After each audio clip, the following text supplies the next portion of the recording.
Hi, welcome back to another episode of Wellness Chronicles. This is where I simplify diabetes in an easy way to understand, and I really hope that this platform serves as a motivation, as an encouragement, as a way for you to start making that one small step at a time, so that way you are making sustainable, impactful life choices for the future. Hi, my name is Pooja Patel. I'm a registered nurse and diabetes educator from Toronto, Canada. Now this week we are headed to the pharmacy. I thought this week we should talk about all the different diabetes drugs there are out on the market, so that way you understand what they do to your body, how they help your blood glucose, and how they impact you in the long run and the short term, and how you can use these medications really as tools, so that way they help you get healthier and that they don't become your crutch or you're not crippled by these drugs. Okay, so let's talk about what these medications or what these anti-hyperglycemic medications do to your body. So if you are a patient diagnosed with type 2 diabetes, mostly there are two pathophysiologies. There are two things that kind of happen in your body that these medications will help fix. So for the first thing is insulin resistance that we talk about all the time. Now, insulin resistance is where you have a lot of insulin floating around in your body, but it's not effectively used. Okay, so your cells don't recognize that insulin and can't use it to convert the meal that you're eating into glucose, into energy that your muscles and your organs need. The second pathophysiology, or the second thing that happens to your body when you have type 2 diabetes, is that your pancreas sort of gives up. It doesn't make enough insulin. So insulin deficiency happens. So the medications do two things. It either helps decrease the insulin resistance, or it helps increase the insulin that your pancreas is making. So basically, these drugs manage either one or both of these pathophysiologies. They correct either insulin deficiency or they correct insulin resistance, one or the other, or both. So let's start with metformin. Now, metformin is one of the most researched drugs out there for type 2 diabetes. Also, it's not just used for type 2 diabetes, it's used for many other off-label uses, like to treat PCOS, which is polycystic ovarian syndrome, or other hormonal changes or hormonal imbalances. It's also actually known to treat some of the cancers also. Now, the reason why I love it is my absolute favorite drug, because it's easy to go onto and it's easy to come off of. So if you implement enough lifestyle changes within your lifestyle, like balanced diet, exercise, all these things, then you're able to come off it really quickly without even having any other repercussions to it. And the best thing is it actually helps reverse your diabetes. It actually helps treat that pathophysiological process. It actually helps treat the disease process that is getting you to have type 2 diabetes. So it does three things. The first thing is it actually reduces the glucose that the liver is releasing when you eat. That's one thing. The second thing that it does is it doesn't absorb all of the sugar after a meal in your intestines. And the third and the best part is it increases insulin sensitivity by telling your muscles to take the sugar that's floating around in your bloodstream and actually use it. So it's increasing that insulin sensitivity. It's using the glucose the way it should actually be used. It's the first line of defense for patients who have type 2 diabetes, and this is a recommendation from Diabetes Canada, American Diabetes Association, and the International Federation of Diabetes. On that note, I really want to mention something here. So a lot of my South Asian patients especially, go on to metformin. When they are put onto metformin by their physician, what they will do is to have a sweet treat or to have a dessert or to have an extra little bit of carbs, what they will do is they will take an extra dose, an extra 250 milligrams or half a tablet of metformin, just so that they can cover those carbs. Now, I want to say that is a very detrimental thing to do, because metformin is not insulin. It doesn't work like insulin does. It doesn't cover carbs like insulin will cover. What it does is it helps your body combat that insulin resistance that's already in your body. The second thing is it also has a ceiling effect.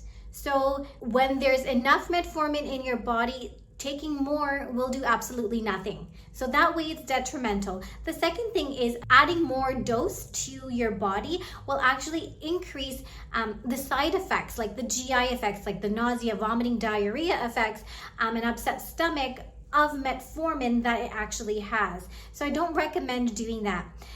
And the biggest part is, what a detrimental mindset to have that you're going to take extra medication so that way you can have extra desserts or extra carbs.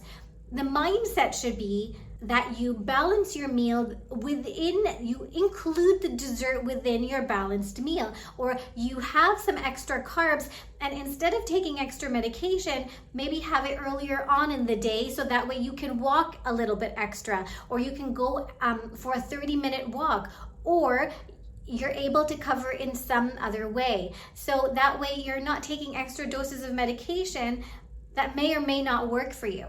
So please, if you are on metformin, if you are also implementing lifestyle changes, do not take extra metformin just to cover your extra dessert.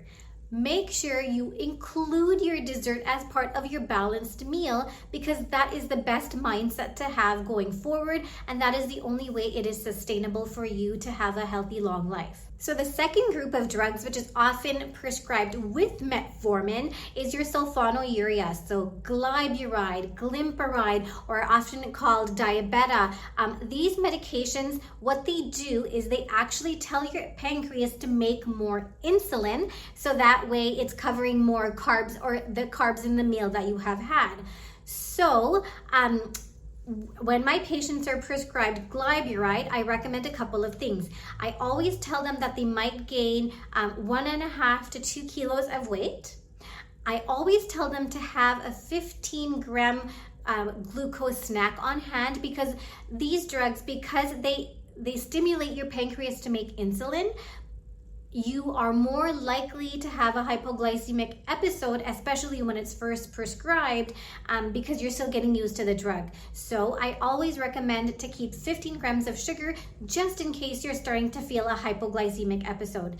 Now, the other thing that I also mention to my patients when they first start these medications along with the metformin is I always tell them to check their sugars frequently, at least 4 times a day for the first week. So this way, if they are going to have a hypoglycemic episode, they are well prepared for it. So another class of drugs that is quite common to be prescribed with metformin, which is also a second line of drugs that are prescribed, are DPP-4 drugs and GLP-1 drugs, which have become quite popular these days for weight loss. So some of the DPP-4 drugs are called Tradjenta, Januvia, or sitagliptin, or anything that ends with liptin are the DPP-4 drugs.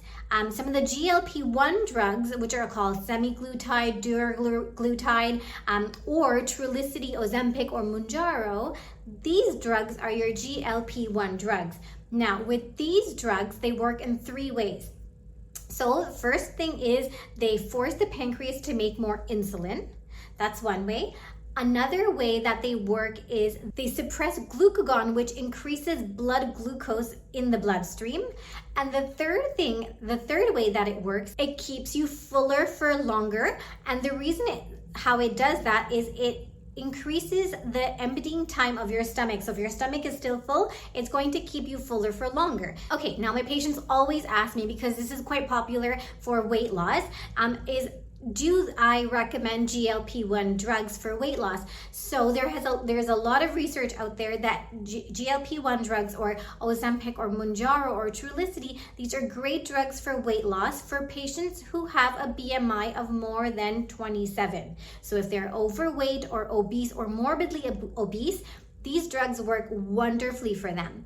But patients with diabetes who are prescribed these drugs, there is a smaller margin of weight loss than those who don't have diabetes, just because of the way that these drugs work and the pathophysiology that they are targeting. So the research suggests, and even Diabetes Canada suggests, that 3 milligrams of Trulicity or 3 milligrams Ozempic has a good degree of weight loss, including good glycemic control over time for patients with type 2 diabetes. Now, the same dose that if it's prescribed for patients with pre-diabetes, it stops the progression of the diagnosis to diabetes. If your physician does prescribe these GLP-1 drugs for you, so the Ozempic, Mounjaro, Trulicity, if your physician does prescribe these for you, there are a couple of things that I always tell my patient to caution. So if you are on a GLP-1 drug, you have to and you absolutely must have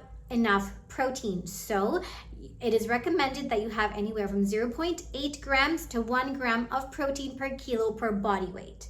So if you weigh 50 kilos, you should have at least 75 grams of protein in your system every day.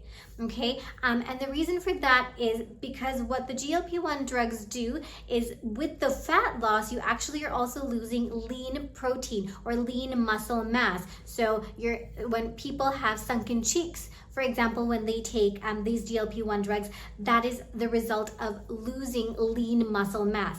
And you need the lean muscle mass, not just for appearances, but you also need lean muscle mass just for your activities of daily living. So you absolutely have to have enough protein.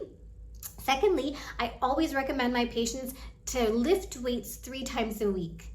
Okay, again, this is to preserve that muscle mass that you may lose because you are on this GLP-1 drug. Because these drugs force the pancreas to increase the insulin output or increase insulin secretion, you have to check your blood sugars quite frequently to make sure that you don't end up in a hypoglycemic state, because hypoglycemic states are obviously very, very dangerous and they leave you feeling really, really yucky after a hypoglycemic episode. So checking your blood sugars frequently is also what I recommend. Also, because they do delay gastric emptying, because they slow down the rate at which your food is digested, it actually gives you an upset stomach. So there is some abdominal pain, cramping, bloating, all these kinds of GI symptoms that go along with delayed gastric emptying. So this is another thing that I caution my patients, that they will experience these symptoms, especially in the early stages when they have just began these GLP drugs. But overall, these drugs are well tolerated and they're great for blood sugar control. Additionally, there has been some research out recently that GLP-1 drugs, along with SGLT2 drugs, they have reduced the risk of Alzheimer's disease in patients with type 2 diabetes by up to 40%, which is truly amazing because we all know that sugar in the brain leads to dementia or Alzheimer's disease. So it's such a great thing to be on these drugs because they do protect your brain from Alzheimer's disease and dementia. It reduces that rate down to 40%. So the third class of medication, which is also a second line of medication that can be prescribed with metformin, is SGLT2 inhibitors. These are great drugs. I really do like these drugs as a diabetes educator because they're great in improving A1C. They're great in reducing insulin resistance and increasing insulin sensitivity. So really it's combating that type 2 diabetes diagnosis. So I absolutely love them. And the way they work is by excreting the extra glucose that's floating around in your system by your kidneys. So you just pee out the extra glucose that your body doesn't really need. So some of the names of these drugs are canagliflozin, empagliflozin, and dapagliflozin. So anything that ends with flozin is a SGLT2 drug. Another reason why I love these SGLT2 inhibitors is because not only are they increasing the insulin sensitivity and helping with weight loss, they're actually also renal and cardioprotective. So I know this is a lot of information for just one episode, but it is absolutely important. It's vital for you to know what you're putting in your body, whether it's drugs, whether it's food, whether it's drinks, it doesn't matter. You need to know what you're putting in your body. And especially with medications, you need to know how they're going to help you, so how you can manipulate these drugs to help that disease process, to slow it down, to completely reverse it. So it's important for you to know how these drugs work. So 2 things with type 2 diabetes, it's either improving insulin sensitivity, decreasing that insulin resistance, or it's making the pancreas release more insulin. Depending on which medication that you are taking, research on it, Go to a diabetes educator to get more information on it. Go to your pharmacist to get more information on it. Get educated on how you can use these medications to become as normal glycemic as possible, to bring that A1C as low as you can, or within normal limits as you can. So that brings me to the pro tip of this episode. Just because your physician has put you on any kind of oral medication, it does not mean you should give up on those lifestyle behaviors. You absolutely should implement them. In fact, you should double up on them, because it is absolutely possible to lower the doses of those medications or even get off of them completely just with lifestyle behaviors. So my patients tend to give up when their physicians put them on these medications, because they're like, well, this is it. Their disease process has progressed and they need to be on these medications. That's not usually the case.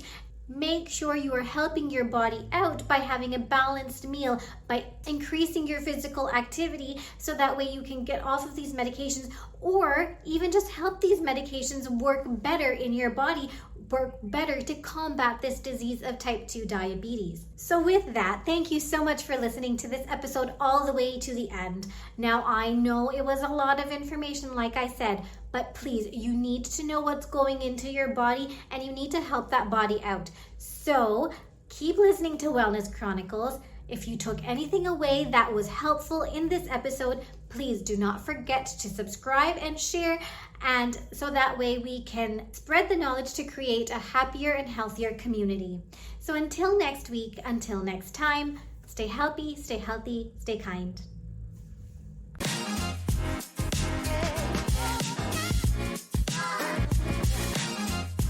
Thank you.